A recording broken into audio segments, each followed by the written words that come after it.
ఇంత మంచి కార్యక్రమాన్ని ఏర్పాటు చేసినటువంటి మరి హైదరాబాద్ బుక్ ఫెయిర్ వారికి, అదేవిధంగా హైదరాబాద్ బుక్ ఫెయిర్ అధ్యక్షుడైనటువంటి యాకూబ్ అన్నకు, అట్లే మా పాటలతో ఎన్నంటి మాతో ఎప్పుడు ఒక షాడోలాగా నడుస్తున్నటువంటి మా అన్న పస్నూరి రవీంద్రన్న, అట్లే మాకు మరి ఉద్యమ కాలంలో అనేక పాటలకి నిలువెత్తు రూపంగా అందించినటువంటి అన్న ఏపూరి సోమన్న, అట్లే మా సహచర అమ్మటి వెంకన్న, తమ్ముడు జాన్, ముఖ్యంగా మన యూనివర్సిటీ స్థాయిలో దళిత వాయిస్ని ఒక కొత్త ట్రెండు అంటే వెస్టర్న్ ట్రెండ్లో చూపెట్టినటువంటి నల్లిగంటి శరత్ తమ్ముడు, అదేవిధంగా అన్న గుడిపల్లి, ఇప్పుడు పాట వినిపించినటువంటి మా యోచన, వీళ్ళందరూ కూడా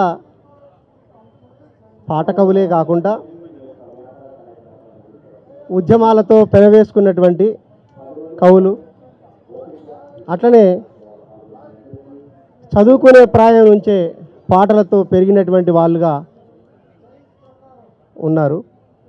అయితే మీకు నచ్చిన పుస్తకం, నచ్చినటువంటి ప్రభావితం చేసినటువంటి పుస్తకం అనేటటువంటి సబ్జెక్టు, నేను పాటల రచయితగా చదువుకునే ప్రాయం నుంచే పాటలు రాయటం నేర్చుకున్నా. నేను పాటలు రాయటానికి భూమిక ఏంటంటే హాస్టల్లో ఉండటం, హాస్టల్లో ఆనాడు ఉన్నటువంటి పీడిఎస్యు రాజకీయాలకు అనుబంధంగా ఉండటం, అప్పుడు సృజన అనేటటువంటి పత్రిక రెగ్యులర్గా రావటం, ఆ సృజనలో కథలు కథానికలు చదవటం, కవితలు చదవటం, ఆ విధంగా పుస్తకాలు చదవటం అనేది నాకు అలవాటైంది. కనుక పుస్తకాలు చదవటము, రాయటము, పాటలు రాయటం అనేది నా జీవితంలో విడదీయరాని అనుబంధంగా ఉన్నది. నీకు వందల పుస్తకాలని సేకరణ చేయటమే కాకుండా నేను ఒక 15-16 సంవత్సరాలు పుస్తకాలు చదివేటటువంటి పనులనే ఉన్నంటే మీకు ఆశ్చర్యం మానకపోదు. ఎందుకంటే ఒక చలం పుస్తకం లేదా రంగనాయకమ్మ కానీ, గోరికే కానీ, ఇట్లా చెప్పుకుంటూ పోతే దాశరథి కానీ, అంటే తెలంగాణ సాయుధ రైతాంగ పోరాటంలో వచ్చినటువంటి పుస్తకాలు కానీ, మోదుపూలు కానీ, ఇంద్రధనుసు కానీ, అమ్మనవలు కానీ, ఉప్పెన కానీ, ఇట్లా చాలా పుస్తకాలు నన్ను ప్రభావితం చేసినాయి. నన్ను ప్రభావితం చేసినటువంటి పుస్తకాలలో ఏమున్నాయని చెప్పడానికి కన్నా నన్ను బాగా పాటలు రాయడానికి ప్రభావితం చేసినాయి మా అమ్మ పాట. మా అమ్మ పాటనే నాకు పాటలు రాయడానికి ప్రభావితం చేసినాయి. పుస్తకాలు చదివినటువంటి వాళ్ళే పాటలు రాస్తారు అనేటటువంటి అపోహ, అసలు పుస్తకం చదువురు అనేటువంటి వాళ్ళే పాటలు రాసేది. ఇంతకుముందు చెప్పినట్టుగా పాటలు అనేది అల్లిక, పని నుంచి పాట పుట్టిందని మనకందరికీ తెలుసు. అట్లా వాళ్ళు చేసేటటువంటి పని ఉదయం నుంచి సాయంత్రం వరకు నిద్రపోయే వరకు చేసే పనిలో వాళ్ళు పాటను పుట్టించుకున్నారు. ఆ పాటల్ని అనేకమైనటువంటి వందలాది లక్షలాది జానపదాలని ఏరుకొని అందులో అరాకొరగా కొన్ని ముక్కల్ని మేము తీసుకొని రాస్తున్నాం. ఇది తరగని గని, ప్రజల నుంచి తవ్వుకొని తీసినటువంటి గని. అయితే మరి పాట రాయటానికి పుస్తకం సహకారం లేదా అంటే ఉన్నది. నేను చదివినటువంటి ఒక పుస్తకంలో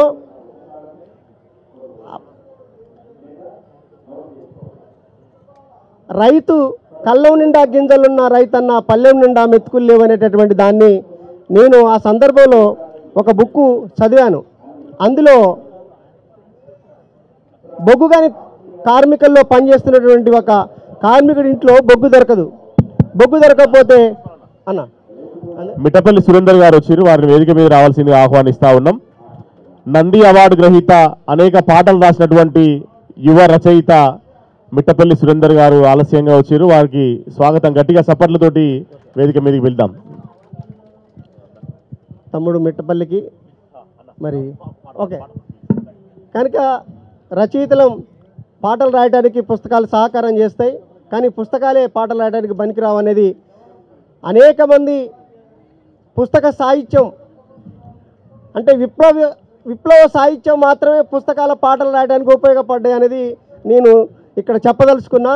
ఎందుకంటే విప్లవ పాటలు చూసే మేము పాటలు రాసాం, గద్దర్ పాటలు చూసే రాసాం, వంగపండు పాటలు చూసే రాసాం, గూడంజన పాటలు చూసే రాసాం, కలికూరి పాటలు చూసే రాసాం. ఆ పాటలను అనుకరించి మేము విప్లవీకర పాటలు రాసాం. అట్లా నేను మొట్టమొదటిసారి విన్నటువంటి పాట గద్దర్ గారు రాసినటువంటి పాట రేలా రేలా పాట. ఆ తర్వాత అనేక పాటలు రాసుకుంటూ పోయా. ఆ పాట ప్రతి పుస్తకానికి ప్రతి సందర్భంలో నేను రాసినటువంటిది ఉంది. ఒక రైతు మా దగ్గరికి వచ్చి మీ ఎట్లా బతకాలి అని అంటే, ఏం బతకన్నా ఇది, మీరు చదువుకున్నారు, ఉద్యోగాలు చేస్తారు, మేమేం పోతాం, ఈ భూములు వెళ్ళిపెట్టుకొని పోలేము అంటే, ఏం బతుకన్నా ఈ రైతు బతుకు ఈ బతుకు నేను బతకాను, ఏం బతుకన్నా ఈ రైతు బతుకు ఈ బతుకు నేను బతకాను.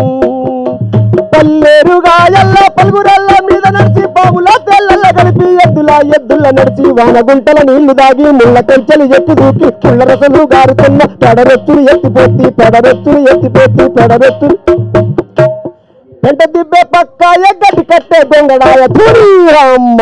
ఏం బతుకన్నా ఈ రైతు బతుకు ఈ బతుకు నేను బతకను, ఏం బతుకన్నా ఈ రైతు బతుకు ఈ బతుకు నేను బతకను. ఏం బతుకు అనే పదాన్ని నేను రైతు పదాన్ని తీసుకొని రాశా.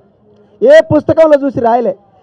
ఆ పదాలన్నీ కూడా మా నాన్నతో తిరిగినప్పుడు, ఆ శాల తిరిగినప్పుడు, ఆ నాగలి, ఎడ్లు, బాయి, పొలము అవన్నీ చూసి రాసినటువంటి పాటలే. అట్లా నేను రాసినటువంటి దాంట్లో కళ్ళవు నిండా గింజలున్నా రైతన్నా, పల్లెవు నిండా బతుకులేదో రైతన్నా, కళ్ళవు నిండా గింజలున్నా రైతన్నా,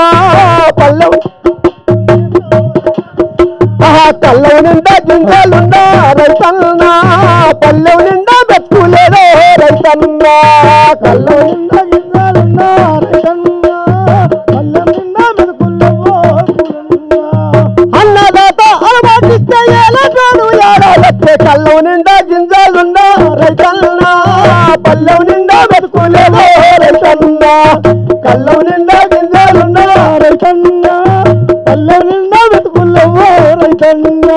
అరే ఊపిరి పడిలో ఊపిరి పట్టి రైతన్నా, పంటకు ఊపిరి పోసినోడా రైతన్నా, కళ్ళవు నిండా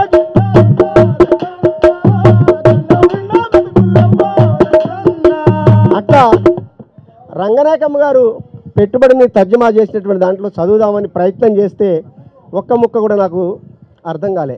ఎందుకంటే అందులో ఉన్నది మొత్తం లెక్కలను చూస్తే డొక్కలు చింపుతాయి అన్నట్టుగా దాన్ని ఒకే ముక్క ఆ పదాన్ని తరిమల నాగిరెడ్డి గారు రాసినటువంటి పైన ఒకే ఒక పదాన్ని తీసుకొని రాసినటువంటిది సిరిగల్ల భారతదేశం తమ్ముడా, తాకట్టు పెట్టబడ్డది తమ్ముడా, సిరిగల్ల భారతదేశం తమ్ముడా, తాకట్టు పెట్టబడ్డది తమ్ముడా.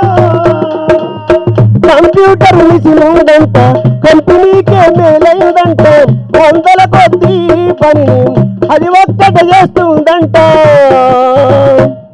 ఉద్యోగాలు డాబీకి తమ్ముడా, ఉరికాయలు చేతికిచ్చిరి తమ్ముడా, సిరిగల్ల భారతదేశం తమ్ముడా, తాకట్టు పెట్టబడ్డది తమ్ముడా.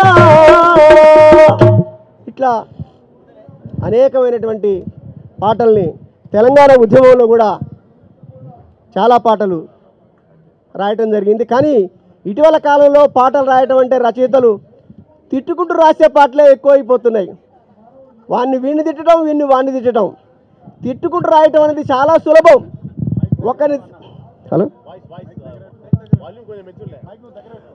ఇటీవల కాలంలో రచయితలు మా గాయకులంతా కూడా వీడి తిట్టడం, వాడి తిట్టడం. ఎవడు పాపన వాడే పోతున్నాడు బస్సులు. పాట తిట్టుకుంటూ రాయటం ఈజీ, మాటలే కదా తిట్టడం.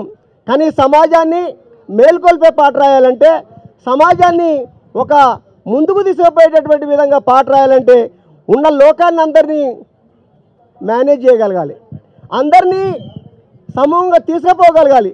అట్లా రాయాలంటే రచయితకు చాలా దమ్ము ఉండాలి. కాబట్టి మా రచయితలు మేము కూడా ఆలోచించుకోవాల్సింది కూడా. అందుకనే చివరిగా ఈ పాట కవులు ఎట్లా బతికిరనేది, ఎట్లెట్లా బతికిన వాళ్ళ ఊరంకల్లా మనము ఇట్లట్లా అయితే మీరే రంకల్లా, ఇట్లట్లా అయితే మీరే రంకల్లా, ఎట్లెట్లా బతికిన వాళ్ళు రంకల్లా మనం ఇట్లట్లా అయితే మీరే రంకల్లా, ఇట్లట్లా. దసరా పండుగ సందడి బాయే, జమ్మి చెట్టు జాడే బాయే, ఉగాది పెద్దల బాయే, పెద్దల పండుగ పెద్దల బాయే, ఇంటికొక్క హీరో పుట్టే ఇంటికొక్క సినిమా స్టోరీ రంకన్నా, ఇంటికొక్క సినిమా స్టోరీ రంకన్నా, ఎట్లట్లా బతికి వెళ్ళాం రంకన్నా మనం ఇట్లట్లా అయితే మీరే రంకన్నా, ఇట్లట్లా అయితే మీరే రంకన్నా. ఇట్లా అనేకమైనటువంటి పాటలు రాసినటువంటి మా కవులకు ఈ వేదికని మాకు ఇవ్వటం, అదేవిధంగా మమ్మల్ని ఎప్పుడు ఏ రాసినావన్నా పాట ఎట్లా రాసినావన్నా, ఏ ట్యూన్ తీసుకున్నావన్నా, ఎక్కడ తీసుకున్నావు అని చెప్పేసి అడిగేటటువంటి మా అన్న. నేను పుస్తకాల సేకరణలో హెచ్ఎంటి వాళ్ళు మా ఇంటికి వచ్చి టెలికాస్ట్ చేశారు. 4000 పుస్తకాలు మా ఇంట్లో లైబ్రరీ ఉంది. 4000 పుస్తకాలంటే నా యొక్క శ్రమని ఎంత దానికి ఖర్చు పెట్టాను, నాకు వచ్చేటటువంటి రూపాయి కలేసుకొని 10 రూపాయలు, 5 రూపాయలు, 20 రూపాయల కానించి 200, 300, 1000 రూపాయల పుస్తకం వరకు నేను కొనుక్కోగలిగాను. అందరూ కొనుక్కోలేరు. అట్లా నాకు సహకరించినటువంటి వాళ్ళు చాలామంది ఉన్నారు. కాబట్టి పుస్తకాలు ఏం నచ్చింది ఏం నచ్చలేదని దానికన్నా పసునూరి రవీంద్రన్న పాట ఏది నచ్చింది పాట ఏది నచ్చలేదు కూడా వచ్చేసారి ఆ కార్యక్రమం కూడా పెట్టాలని చెప్పేసి పసునూరి తెలియజేస్తాను. థ్యాంక్స్ అన్న.